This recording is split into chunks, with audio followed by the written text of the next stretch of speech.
Hi there, this is Lucas Silvera. I'm sitting here with Bergman, who is a author, a storyteller, a writer. You identify in many ways. Welcome. Thank you. I'm really glad to be here. So you have a new book out. Yes. And it is called? Blood, Marriage, Wine, and Glitter. And if you could give us sort of a synopsis of what it's about without giving too much away. Really, it's a book about family. It's about the family we get, and the family we create, and the family that is thrust upon us. And it's also a book about queer family. In the modern queer sense, you know, like woohoo, queer. And then also in the archaic sense of queer, as in not common. It's a sort of tender and funny and also in some ways difficult collection of essays, all about the many ways that I, particularly as a queer person and as a trans person, have made family and also have been folded into or out of families. You are multifaceted in your identities. You, and correct me if I'm wrong, you identify as a trans man, you also identify as a gay man, and you are a father. And from what I read, you also implement the fact that you're Jewish into a lot of your stories, and you sort of pull from that. Which of these identities do you feel is the one that sort of pulls you the most, like, and guides you the most in your writing? Or do you feel that it's just like an accumulation of everything put together? I would say that it's the places of intersection, the crossroads between those things that are always the most interesting things for me to think about and write about.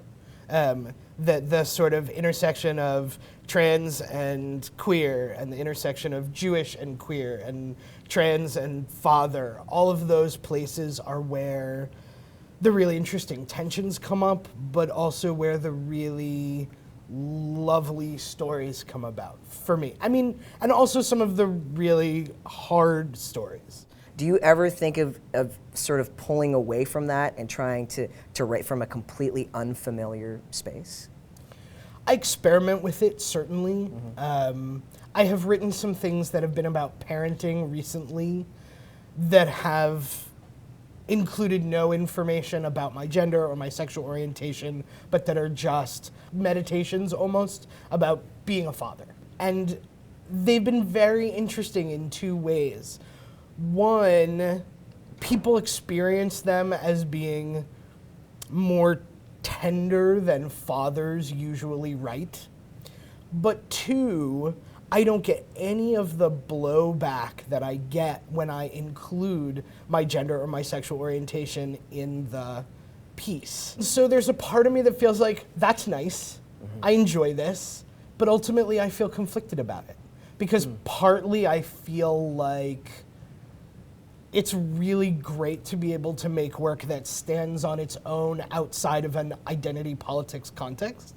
And on the other hand, a little it feels like a missed opportunity. I mean, it's not like there's a ton of gay or queer dads who are writing about their experiences of fatherhood. And there definitely are not a lot of trans dads who are writing about their experience of fatherhood. Mm-hmm. Yeah. So I'm always sort of torn between what work am I making that's artistically satisfying and what work am I making that is making something visible on the landscape that I longed for and that I want to leave there for other people who are looking for it. Gotcha. You said something in there about blowback. Now, when I hear that, in my position, I've gotten two types. There is the blowback from the mainstream community that, you know, in my comment section, which is, you know, you're not really a man and you have mental health issues and all that silly nonsense. And then there's the blowback from the queer community. I will say that I have had a lot of different experiences of that. I definitely get more upsetting comments from sort of gender normative, mostly middle class, mostly white, gay men and lesbians, particularly from gay men who have a whole narrative about what it means to be a man that they require does not include me. Why do you think that is? I wish I knew. It's not all gay men, let me be clear. Like, there are some gay cis men who are lovely, and then there's a whole bunch more who simply don't care. Like, it might as well be, you know, in another country for all they know or are interested. But there's some small subset of non-trans gay men, mostly gay men and not queer men, who are just obsessed with the idea that anyone who calls themselves a man must have a penis, that there's no other possible situation, and that if that's not true, it's a tremendous affront to all gay men everywhere. Sometimes they say, do you have a dick? I say, plenty of them. I've got a sparkly one, I've got one that's shaped like a corkscrew, right? You know, like, I have plenty. But what I don't know is why that is the thing.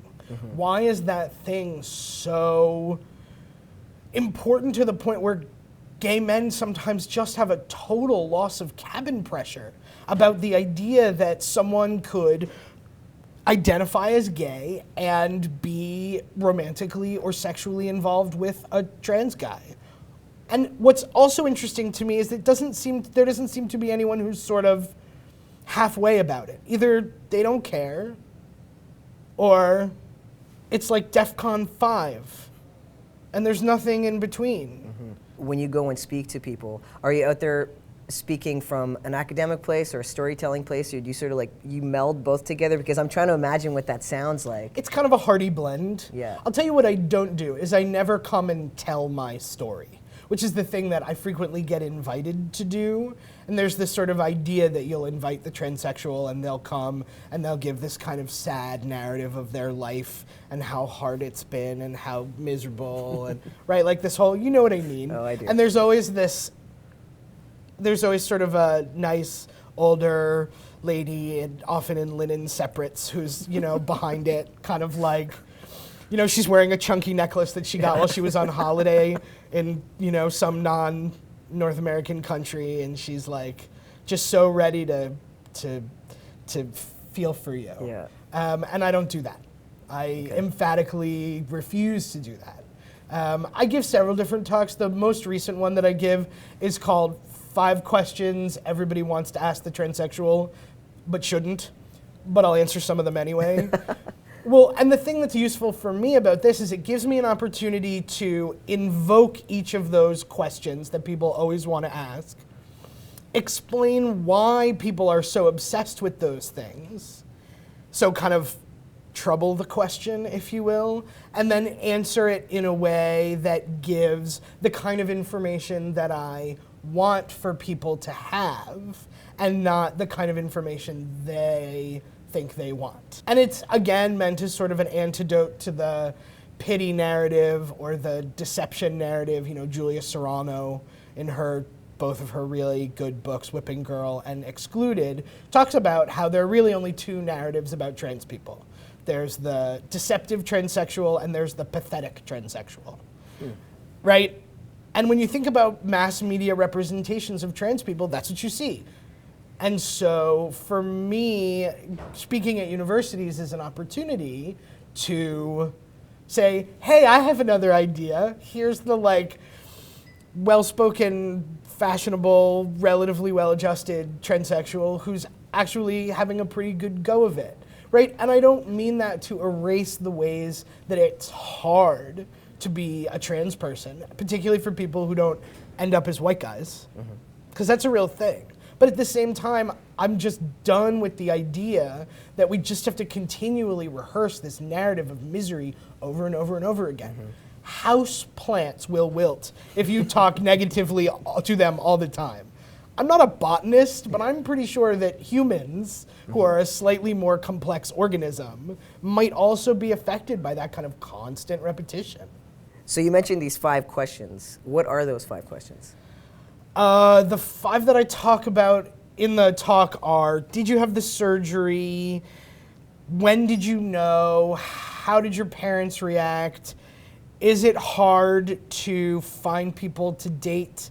And what's the most surprising thing about being a man now or about being a woman now. Speaking to you from a place of mostly being an artist, because usually I interview musicians and I come from a very specific place, but also as a trans person, that there have been places that I've reached in my growth as a trans person that I never ever thought I was going to be confronted with. For example, being viewed as a white male, all of a sudden being told that you don't have privileges that you used to have, and that you do have privileges that you feel like you don't really have. What do you feel was the most difficult part, or like situation, a confrontation of yourself and the new reality of how people viewed you and you viewed yourself, that you had to confront, that you were like, I'm gonna have to change this part of myself? Or did you ever have that confrontation in yourself?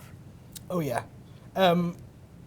So my sort of glib answer that I give is that I was very sad to let go of clean bathrooms. Dude, Men's bathrooms totally. are disgusting. They're disgusting. I said this the Women's other day. bathrooms are so nice. There's music, there's a little couch in there. Men's bathrooms are gross. Yeah, they're disgusting. And I really miss the relative certainty of a clean washroom. It's a true story. Not to trivialize the question. I think that there are a lot of privileges that have come for me with being a white man in the world. I get listened to, just like de facto. I get to basically go where I want. People pay attention to what I say I want, which is weird. But I miss being seen as safe.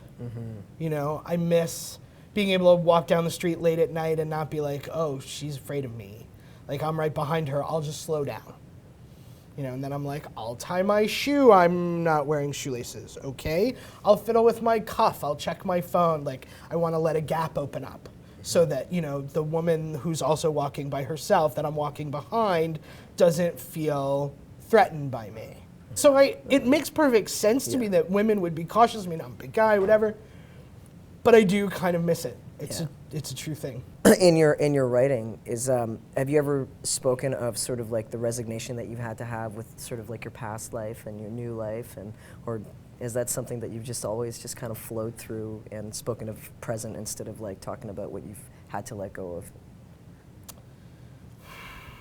I mean, I've written sort of all the way through that question. So it would be, people sometimes say, when did you transition? And I am unfortunately unable to say, I can identify some particular moments in that, but as I say to my university students, it's not like going on Pimp My Ride, where you go in one side and then you come out the other side totally different. Yeah. If it was, I might be willing to do that. I mean, there are some things I would have chromed.